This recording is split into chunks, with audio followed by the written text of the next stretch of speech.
दोस्तों, famous author mister Robert Kiyosaki अपने real estate investment के लिए खास तौर से जाने जाते हैं और उनका ज़्यादातर जो इन्वेस्टमेंट है वो रियल एस्टेट में ही है। रियल एस्टेट यानी कि कोई घर, कोई दुकान, कोई मकान, कोई होटल, कोई प्लॉट, कोई गोडाउन, कोई इंडस्ट्री, इस तरह के रियल एस्टेट। तो ऐसे में मिस्टर कियोसाकी से अक्सर सवाल ये पूछा जाता है कि उनके पास तो बहुत सारा पैसा है, इसलिए वो इस तरह का रियल एस्टेट खरीद सकते हैं, इन्वेस्ट कर सकते हैं। बट एक आम आदमी क्या करे? एक आम आदमी के पास क्या ऑप्शन है? कैसे एक आम आदमी बिना पैसों के या बहुत कम पैसों के, जीरो पैसों के भी रियल एस्टेट इन्वेस्टमेंट कर सकता है? तो इसके बारे में मिस्टर कियोसाकी जवाब देते हैं कि वास्तव में उनका जो पहला इन्वेस्टमेंट था वो भी कुछ इसी तरह का था। वो भी बिल्कुल एक आम आदमी की तरह से ही थे और उनके पास बहुत ज्यादा पैसे नहीं थे, बहुत थोड़े ही पैसे थे, और इसके बावजूद उन्होंने अपना सिर्फ दिमाग लगाकर यहाँ पे जीरो पैसों के साथ अपना पहला रियल एस्टेट खरीदा था। अब बात करें कि ऐसा उन्होंने कैसे किया था, तो वे आगे बताते हैं कि वास्तव में एक 3 डेज कोर्स था जो कि इसी बारे में था कि कैसे आप जीरो पैसों के साथ या बहुत कम पैसों के साथ रियल एस्टेट इन्वेस्टमेंट कर सकते हैं। तो उन्होंने वो 3 डेज का जो कोर्स है वो किया और इसके बाद जो भी उन्होंने सीखा था वहां पे उस कोर्स के थ्रू, उसको उन्होंने रियल लाइफ में इंप्लीमेंट किया और अपना पहला रियल एस्टेट बिल्कुल जीरो मनी के साथ में अपना खरीद लिया। अब ऐसा उन्होंने कैसे किया? तो इसके लिए उन्होंने कुछ स्टेप्स को फॉलो किए जैसा कि उस कोर्स में बताया गया था। सबसे पहले तो उन्होंने ये किया कि उन्होंने सबसे पहले 100 अलग अलग प्रॉपर्टी देखे, यानी कि 100 अलग अलग घर देखे, मकान देखे, और उस मकान के बारे में एक एक रिपोर्ट बनाया हर एक प्रॉपर्टी का। तो वहां पे उस रिपोर्ट के अकॉर्डिंग उन्हें एक ऐसा घर मिला जो कि एक बीच के किनारे था और जिसकी जो टोटल सेल की कीमत थी वो थी $18,000। ध्यान दीजिए कि ये जो बात है वो 1980s की बात है, आज से करीब 30 साल पहले की। तो ये जो घर था $18,000 का उन्हें बहुत पसंद आया। उन्होंने वैसे तो 100 अलग अलग घर देखे थे, बट ये डील उनको सबसे ज्यादा बेहतर लगी क्योंकि यहाँ पे जो किराया मिलने वाला था वो बहुत अच्छा था और डील भी शानदार थी कि वहां पे जो डाउन पेमेंट था वो सिर्फ उनको $2,000 देना था और इसके बाद वो बाकी का जो $16,000 था वो आराम से वो फाइनेंस कर सकते थे बैंक से, उसके लिए लोन ले सकते थे। और उन्होंने एग्जैक्टली ऐसा ही किया। उस डील को यहाँ पे उन्होंने पसंद किया।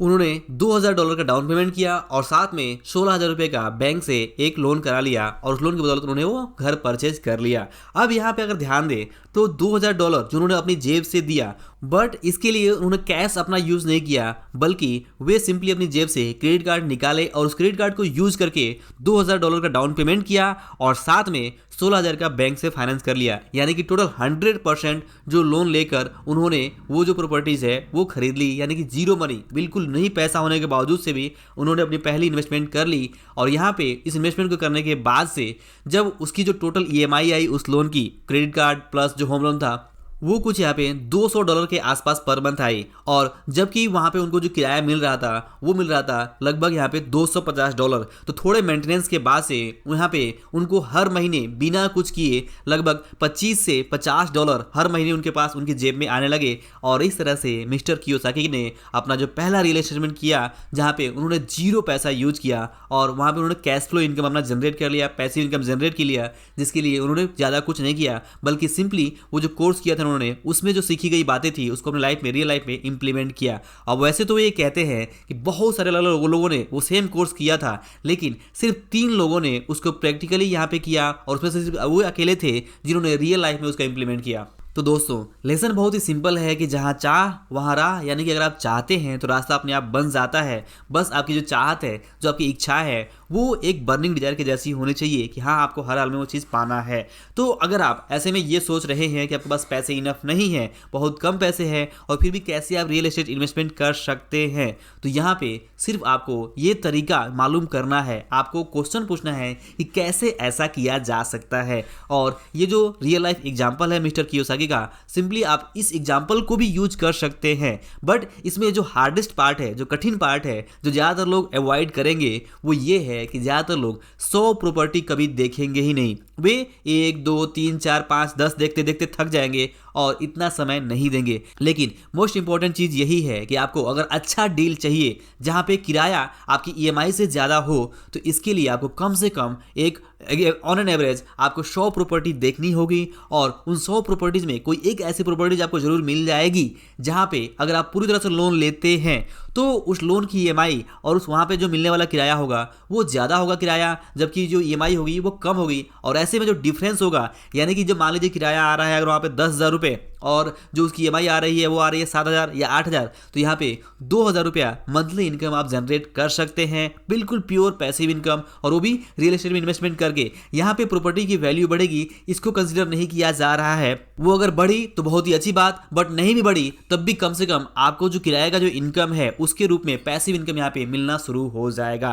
तो हार्डेस्ट पार्ट ये है कि अगर आप इस तरह की रियल एस्टेट इन्वेस्टमेंट करना चाहते हैं तो सबसे पहले आप अच्छी डील की तलाश करें, और इसके लिए आपको बहुत सारी अलग अलग प्रॉपर्टीज को देखना होगा, समझना होगा कि वास्तव में आपको कहां पे एक्चुअल बेनिफिट मिल सकता है। वास्तव में आज पिछले कुछ दशकों में जिस तरह से रियल एस्टेट के प्राइस बढ़े हैं, ऐसे में ये फाइंड आउट करना बहुत ज़्यादा मुश्किल हो गया है कि ऐसी कौन सी प्रॉपर्टीज होगी जहां पे जो किराए का इनकम होगा वो उसकी EMI से ज़्यादा होगा। बस आपको यहाँ पे दिमाग लगाना है। अगर आप इस चीज़ को क्रैक कर लेते हैं और ये यहाँ पे जानकारी हासिल कर लेते हैं कि कहाँ पे ऐसी डील आपको मिलने वाली है या फिर कैसे आप डील बना सकते हैं। फॉर एग्जांपल मान लीजिए कि आपने कोई घर लिया और उस घर पे जो आपने होम लोन कराया और उसकी जो टोटल EMI आ रही है वो आ रही है मान लीजिए 15,000 रुपये, बट आपने उस घर को 2 पार्ट में किया और एक एक पार्ट को आपने 10,000 रुपये किराए पे चढ़ा दिया। तो यहाँ पे इस तरह से आपको टोटल 20,000 रुपये का इनकम पर मंथ होगा, जहाँ पे आपके जो EMI भरनी है वो भरनी है लगभग 15,000 रुपये। तो ऐसे में आप 5,000 रुपये का जो पैसिव इनकम है वो जनरेट कर सकते हैं।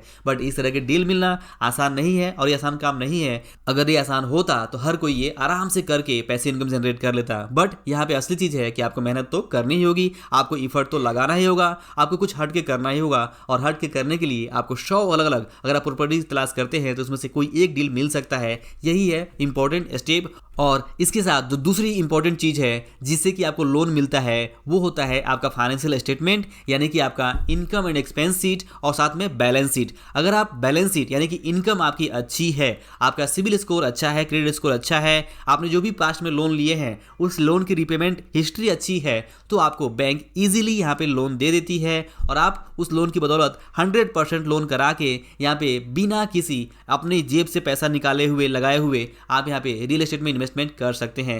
रियल एस्टेट की सबसे खास बात यही है कि अगर आप थोड़ा सा दिमाग लगाते हैं तो आपको अपनी जेब से कुछ भी पैसा नहीं लगाना पड़ता है और टोटल यहाँ पे बैंक फाइनेंस कर देती है आपको प्रॉपर्टी लेने के लिए। तो आई होप कि इस वीडियो से आपको जरूर आइडिया लगा होगा कि कैसे ऐसा किया जा सकता है, कैसे बिना पैसों के या बहुत कम पैसों के भी रियल एस्टेट में इन्वेस्टमेंट किया जा सकता है। बट ध्यान रखिए कि हर एक प्रॉपर्टी यहाँ पे एसेट नहीं होती, संपत्ति नहीं होती। अगर किसी एसेट से जो खर्च हो रहे हैं उस एसेट को लेने के लिए, यानी कि अगर आपने कोई एसेट खरीदा, कोई प्रॉपर्टी खरीदी, कोई रियल एस्टेट खरीदा, लेकिन उसकी जो EMI है वो EMI वहाँ पे जो रेंट मिल रहा है, जो किराया मिल रहा है उससे ज़्यादा है। फॉर एग्जाम्पल मान लीजिए कि आपको 10,000 रुपये का ही रेंट मिल रहा है लेकिन आपको EMI यहाँ पे 15,000 रुपये भरनी पड़ रही है, तो ये एक बैड इन्वेस्टमेंट हो सकता है। तो इस तरह की इन्वेस्टमेंट करने के लिए अगर आप लोन लेते हैं तो आप फंस सकते हैं ट्रैप में। और जैसा कहा जाता है कि डेट यानी कि जो कर्ज है वो दो धारी तलवार है, अगर आप इसे सही तरह से यूज नहीं करते हैं तो ये आपको ही काट देता है, आपको ही मुश्किल में डाल देता है। लेकिन वहीं पे अगर आप सेम कर्ज को ठीक ढंग से इस्तेमाल करते हैं, आप कोई ऐसी प्रॉपर्टी इन्वेस्टमेंट करते हैं जहां पे